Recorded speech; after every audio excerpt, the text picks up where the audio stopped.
বলছি কে বাড়ি থাকবে না, দেখি কি খাবার পড়ে আছে। তাড়াতাড়ি খেতে। 8:30 বেজে গেছে, খাওয়া আমার হয়ে গেল। এঁচোটা পেরে নি।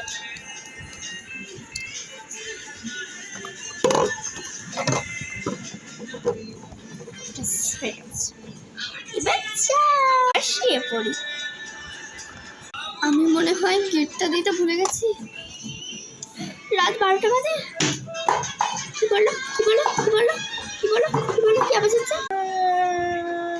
কে কে কে কে? আমি কে? আমি ঠিক জানতাম তুই লক করতে ভুলে যাবি, ওই জন্য তো মাসির বাড়ি থেকে তাড়াতাড়ি চলে এলাম। দিয়ে তোর দৌড়ের গোড়ায় বসেছিলাম, দেখছিলাম তুই দিস না কি করছ। তাই বলো, ভয় পাইয়ে দাও। এটা থেকে তোমরা কি শিক্ষা পেলে? অবভিয়াসলি